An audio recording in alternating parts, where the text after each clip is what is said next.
اعوذ باللہ من الشیطان الرجیم بسم اللہ الرحمن الرحیم۔ جیسا کہ میں نے عرض کیا تھا کہ یہ جو سلسلہ شروع ہوا 14 سورتوں کا، پہلا جوڑا اس میں سے سورہ یونس، سورہ ہود علیہم الصلاۃ والسلام۔ البتہ جو تیسرا اس کے اندر سب گروپ، میں نے کہا تھا تین کے سب گروپ ہیں، یہ تیسری سورت جو ہے سورہ یوسف، یہ بالکل پورے قرآن میں منفرد ہے اپنے مزاج کی۔ اس کے ساتھ جزوی سی مشابہت آئے گی ایک صورت کی، وہ میں بعد میں عرض کروں گا۔ اس وقت یہ ہے کہ اس کو نوٹ کیجئے کہ اب تک ہم نے پڑھا ہے جو در حقیقت انباء الرسل کا مضمون ہے، جو ضائع شد و مت کے ساتھ آیا ہے۔ حضرت ابراہیم کا تھوڑا سا ذکر سورہ انعام میں ہم نے پڑھ لیا، کچھ تھوڑا سا ذکر جو ہے وہ سورہ ہود کے اندر آ گیا ہے، لیکن یہ ہے کہ اصل جو آیا ہے انباء الرسل، ایام اللہ فذکرہم بایام اللہ۔ یہ قصص النبیین کے اعتبار سے یہ منفرد صورت ہے، پوری صورت ایک نبی کے حالات پر مشتمل۔ قرآن مجید میں اس کی کوئی اور مثال نہیں۔ پھر یہ کہ اس میں وہ رنگ ہے ہی نہیں کہ حضرت یوسف علیہ السلام نے یہ دعویٰ کیا ہو کہ میں رسول ہوں، مجھے مانو، میری اطاعت کرو، اور وہاں کی جو قوم تھی اور بادشاہ جو تھا اس سے کوئی تعاون نہ کیا ہو، کچھ نہیں، وہ انداز ہی نہیں مانو گے تو عذاب آئے گا، کچھ نہیں۔ تو نبی میں اور رسول میں جو فرق ہوتا ہے وہ بھی آپ کنٹراسٹ اچھی طرح سمجھ لیجئے۔ حضرت یوسف نبی تھے، رسول نہیں تھے۔ رسول بنا کر جسے بھیج دیا جاتا تھا وہ تو پہلے کہتا تھا مجھے مانو، میری اطاعت کرو، ان اعبدوا اللہ واطیعون، اللہ کی بندگی کرو، میری اطاعت کرو، اللہ اور خیر صلی اللہ، اس کے بعد اگلی بات ہوگی۔ لیکن نبی کا معاملہ یہ نہیں ہوتا۔ نبی جیسے کہ مصلح ہوتے ہیں، نیک لوگ ہوتے ہیں، اولیاء اللہ ہوتے ہیں، خاص اللہ تعالیٰ کے برگزیدہ بندے ہوتے ہیں۔ اب ظاہر بات ہے کہ ایسے بھی ہوتے ہیں جیسے ہماری اس امت کے اندر حضور کے بعد کتنے ہیں اولیاء اللہ پیدا ہوئے ہیں، اونچی شخصیتیں، کیونکہ وحی کا دروازہ بند ہو چکا ہے، نبی ان میں سے کوئی نہیں ہے۔ لیکن انبیاء بنی اسرائیل جو ہیں وہ گویا کہ اولیاء اللہ ہی تھے زیادہ تر، لیکن ان پر وحی بھی آتی تھی، وہ تسلسل جو ہے وحی کا چل رہا تھا۔ لیکن رسول وہی تھے کہ جنہیں تعین کے ساتھ کسی قوم کی طرف بھیج دیا جائے۔ حضرت یوسف کے جو یہ واقعات یہاں آ رہے ہیں اس تفصیل کے ساتھ، اور پوری صورت نازل ہوئی ہے، اس کا ایک سبب ہے۔ میں نے آپ سے عرض کیا تھا کہ یہ جو آخری دور تھا مکی، آپ کے قیام مکہ کے دور کا، زمانے کا، تو اس میں یہ کہ چیزیں پہنچ چکی تھی مدینے میں بھی خبریں، اور مدینے میں اہل کتاب کے یہود کے کان کھڑے ہو گئے تھے۔ اب انہیں تو امید تھی، منتظر تھے، نبوت تو آخری ظاہر ہونے والی ہے، لیکن سمجھتے تھے ہم میں سے ہوگا۔ یہاں بات بالکل جو ہے وہ تلپٹ ہو رہی ہے، لہذا وہ اب کچھ نہ کچھ شوشے چھوڑتے رہتے تھے، اور انہیں کہتے تھے اپنے پیغامات کے ذریعے سے کہ اچھا تمہارے ہاں سنا کسی نے نبوت کا دعویٰ کیا ہے، اچھا تو اس سے یہ سوال پوچھو کہ یہ ابراہیم تو آباد تھے فلسطین میں، یہ جو یہودی بنی اسرائیل ہے یہ مصر میں کیسے پہنچ گئے، جو وہاں سے پھر حضرت موسیٰ ان کو نکال کر لے کر آئے، لیکن کیسے پہنچے، پہنچنے کا سبب کیا تھا، کیا ماجرا تھا؟ یہ اب تاریخ کا ایک سوال تھا جو انہوں نے کر دیا۔ اس کے جواب میں اللہ تعالیٰ نے یہ صورت نازل فرما دی، اور اس قدر خوبصورت انداز میں نازل کی ہے۔ اور میں آپ کو ایک اور بات بھی بتا دوں کہ میرا قرآن مجید کے ساتھ جو معنوی تعارف ہوا ہے پہلی مرتبہ صحیح معنی میں، وہ اسی سورہ یوسف کے حوالے سے ہے، اور سورہ یوسف کی تفہیم القرآن مولانا مودودی کی۔ 1947 میں میں میٹرک کا امتحان دے چکا تھا، ہمارا رزلٹ بھی آ چکا تھا، لیکن یہ کہ اس کے بعد وہ فسادات کیا قتل عام شروع ہوا مسلمانوں کا مشرقی پنجاب میں۔ میں حصار میں تھا، تو حصار اس شہر کا نام تھا، لیکن ہم اس میں محصور بھی ہو گئے۔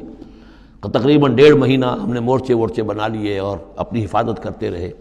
اس دوران میں ظاہر بات ہے کرنے کا کوئی اور کام تھا نہیں، وہ تو جو بھی مورچوں پر جن کی ڈیوٹی ہے وہ مورچوں پر کھڑے ہیں، باقی کوئی کام نہیں۔ تو میں اور میرے بڑے بھائی اس زمانے میں پھر ایک مسجد کے اندر ہم بیٹھ کر، چونکہ انہوں نے بھی، وہ مجھ سے تو ویسے 6 سال بڑے ہیں، انہوں نے بھی جب میٹرک کیا تھا تو عربی پڑھی تھی، اور میں نے تازہ میٹرک کیا تھا، اور میرے پاس بھی عربی کا مضمون تھا، تو پھر یہ ہم پڑھتے تھے۔ اور ترجمان القرآن جو مولانا مودودی کا رسالہ تھا، اس میں ان دنوں تفہیم القرآن میں یہ سورہ یوسف کی تفسیر شائع ہو رہی تھی، تو ان دنوں ہم مسجد میں بیٹھ کر یہ سورہ یوسف تفہیم القرآن سے، پھر چونکہ مجھے کچھ عربی آتی تھی اور تازہ تھی، اچھی تھی، تو اس میں یہ کہ ہماری گفتگو بھی ہوتی تھی، مذاکرہ کرتے تھے۔ تو اس طریقے سے جو پہلا بیرا، اس سے پہلے بھی بہرحال یہ کہ قرآن ہے، اللہ کا کلام ہے، اللہ کی کتاب ہے، ہمارا اس پر ایمان ہے، کچھ اس کو سمجھنا، کچھ پڑھنا، یہ تو تھا، لیکن جو ایک معنوی ایک ربط قائم ہوا، ذہنی رشتہ، ایک قلبی رشتہ، وہ در حقیقت سورہ یوسف اور سورہ یوسف کی بھی وہ تشریح و تعبیر کے جو مولانا مودودی نے تفہیم القرآن میں کی۔ بسم اللہ الرحمن الرحیم، الف لام را، تلک آیات الکتاب المبین، یہ ایک روشن آیات کی کتاب کی آیات ہیں۔ انا انزلناہ قرآنا عربیا، ہم نے اس کو نازل کیا ہے عربی قرآن بنا کر۔ کس کو نازل کیا ہے؟ وہ جو ام الکتاب میں ہمارے پاس ہے، وہ جو لوح محفوظ میں ہے، اس کو ہم نے اتارا ہے اب محمد پر، تو قرآن عربی بنا کر اتارا ہے۔ لعلکم تعقلون، تاکہ اے عربو، اے عرب کے رہنے والوں، اے امیین کہ جن کی طرف اولین بعثت ہمارے رسول کی ہوئی ہے، تم اچھی طرح سمجھ سکو۔ نحن نقص علیک احسن القصص، اے نبی ہم آپ پر بیان کرنے لگے ہیں بہترین بیان۔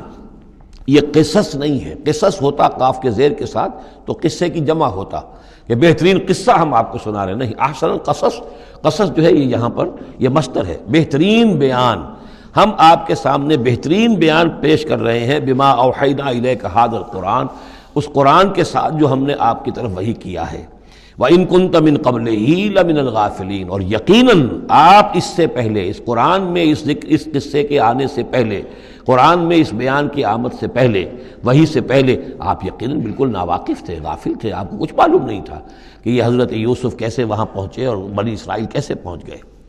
اس قال یوسف لابیہ، حضرت یعقوب علیہ السلام کے ایک تو بڑی بیوی تھی، ان سے 10 بیٹے تھے، بڑے تھے، جوان تھے، پھر ایک چھوٹی بیوی تھی، ان سے یہ 2 بیٹے تھے، یوسف بڑے ان میں سے اور بنیامین چھوٹے، 12 بیٹے تھے ان کے یہ۔ اس قال یوسف لابیہ، یاد کرو جب کہ کہا تھا یوسف نے اپنے والد سے، حضرت یعقوب سے، یا ابت، ابا جان، انی رأیت 11 کوکبا، میں نے دیکھا ہے 11 ستارے، والشمس والقمر، اور سورج اور چاند، رأیتہم لی ساجدین، کہ وہ مجھے سجدہ کر رہے ہیں، میرے سامنے جو ہے سجدے میں ہیں۔ قال یا بنی لا تقصص رؤیاک علی اخوتک، حضرت یعقوب علیہ السلام نے اس بات کو سمجھ لیا کہ یہ 11 بھائی اور یہ میں ماں باپ، ہمارا کوئی خاص معاملہ ہونے والا اس بیٹے کے ساتھ، اور اللہ تعالیٰ اس بیٹے کی کوئی خاص فضیلت ظاہر کرنے والا ہے، لہذا فرمایا کہ یہ اپنا بیان لا تقصص رؤیاک علی اخوتک، اپنے بھائیوں کے سامنے بیان نہ کر دینا، فیکیدوا لک کیدا، تو وہ تمہارے خلاف کوئی سازش کریں گے، اس لیے کہ ان میں پھر حسد کی آگ بھڑک اٹھے گی، اور وہ سوچیں گے کہ اللہ تعالیٰ نے یہ فضیلت اگر کوئی رکھی تو ہماری بجائے وہ اس یوسف کے لیے رکھی ہے، تو اس سے کہ تمہیں کوئی غضب پہنچ جائے گا۔ ان شیطان للانسان عدو مبین، یقیناً شیطان تو انسان کا کھلا دشمن ہے ہی۔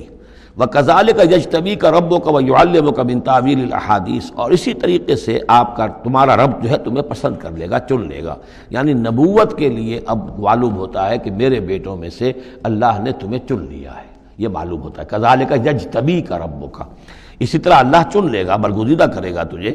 وَيُعَلِّمُكَ مِن تَأْوِيلِ الْأَحَادِيثِ، اور تمہیں سکھائے گا تعویل الاحادیث۔ اس کے 2 معنی ہیں، ایک تو یہ کہ خواب کی تعبیر کرنا، اور یہ کسی بھی بات کی تہ تک پہنچ جانا، کنہ تک پہنچ جانا۔ تو عام اگر لیں گے تو کسی بھی بات، معاملہ فہمی جسے ہم کہتے ہیں، جز رسی، کسی چیز کے جو ہے اجزاء تک انسان پہنچ جائے، نگاہ دور تک چلی جائے، وہ بھی، اور یہ کہ اس کو تعویل الاحادیث جو ہے یہ خاص طور پر خوابوں کے لیے بھی ہے۔